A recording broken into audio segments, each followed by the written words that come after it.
good to have you back. Now, to our focus, the State Capture Commission is calling for a special commission of inquiry into allegations of corruption at the embattled Passenger Rail Agency of South Africa. In its final installment of the State Capture report handed to President Cyril Ramaphosa, Chief Justice Raymond Zondo made damning findings against former Prasa CEO, that's Khanyi Magubane, and other senior executives. Now, he also criticized the governing party for its inaction in dealing with tender irregularities and wide-scale corruption at Prasa. But for some analysis on this, we're joined by political analyst Khanyi Magubane. Khanyi, always a pleasure having you on the show. Thank you so much for your time this morning. Did you anticipate the extent of the rot at Prasa to be at this level? I mean, the Chief Justice not only giving us this 250-page report, but also saying another commission purely focused on Prasa is recommended to continue giving more evidence around the wrongdoing at the, of course, organization. A very good morning to you, Dumelo. I think it is definitely an indictment on Prasa, and if we can just track all the findings and recommendations of the State Capture Commission, this is one of the first times that they've actually recommended an entire sitting inquiry just for Prasa alone. And I think that in the over 200 pages that, CJ Zondo released just on Prasa, in many ways, I feel like he was setting out the terms of reference of what this commission needs to do or what it needs to investigate. Now, Khanyi Magubane has been taking media interviews, and he's been speaking quite publicly about, the judge's findings about what happened at Prasa under his leadership as the chief executive. And one of the things that must definitely also be probed is the relationship between the sitting board as well as executives at Prasa, because we know that they had a very difficult relationship.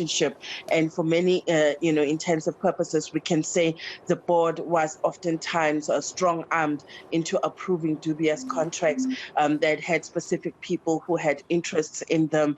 And, we can think of Shifambo and Sangena contracts. And Judge Zondo said, the relationship between Prasa and the board, showed that those who were trying to frustrate the process, those who wanted to institute matters of governance were often dealt with. And these are some of the things that I think this new inquiry on Prasa needs to look into: the role of the board and how, oftentimes they had no choice, and under duress, they would oftentimes have to approve things that, they did not want to.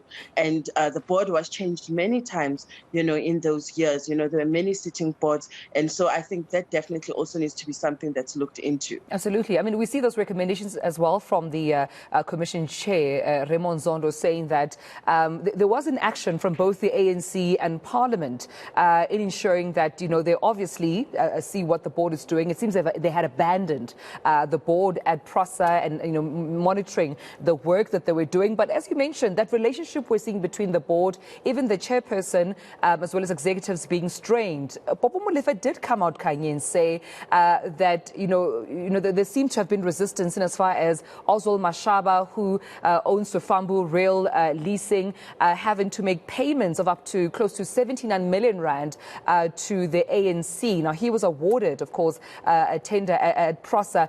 Let's just put the spotlight now on some of these companies. You also mentioned Sangena Technologies and the irregular, payments that were rather made, or the awarding of tenders that were made to them.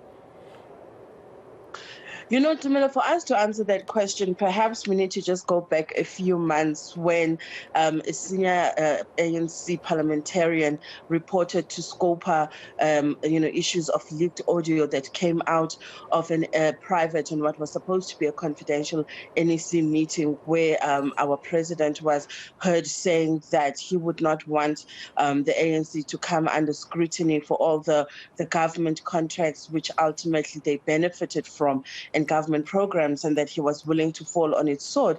And we know that Scopa did write to the president and gave him about 10 days to respond, which he did. And the matter was then put to vote amongst the committee members in terms of pursuing it further, and it failed to get a quorum. And so in essence, that's how he managed, to get out of that one. And yet again, here we are, looking at what happened at Prasa. And even though the president himself was saying saying that he'd rather fall on his sword than, expose, ways in which government money was used for ANC programs. It's starting to come out on its own. We only have to look at what's happening at Prasa and what has been uncovered, over the many hours of testimony by those who were subpoenaed to come and testify at the Zondo Commission.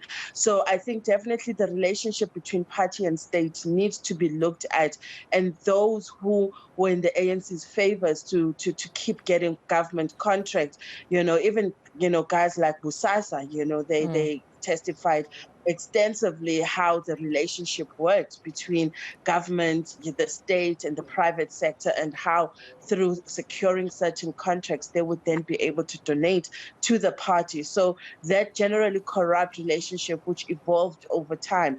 And, both former President Jacob Zuma and current President Cyril Ramaphosa, who was the deputy president then, have both been fingered in this process as having turned a blind eye to all that was happening at Prasa, which then, begs the question, did they do that because they were aware of, some of those contracts which would ultimately benefit the ANC? Those are some of the things we need to look at. And I suppose that's why that commission recommended by the Chief Justice, Raymond Zondo, is needed to get to the bottom of some of those details again. But Khanyi, we have to leave it there. Thank you so much for joining me, Khanyi Magubane, political analyst. Just delving into our focus today on Prasa. We know that some of the issues that, of course, the Zondo Commission have identified in the report include wrongdoing at Prasa, the rot, as well as tender irregularities, just amongst others, in that special commission solely for more allegations and evidence against Prasa being recommended by the Chief Justice.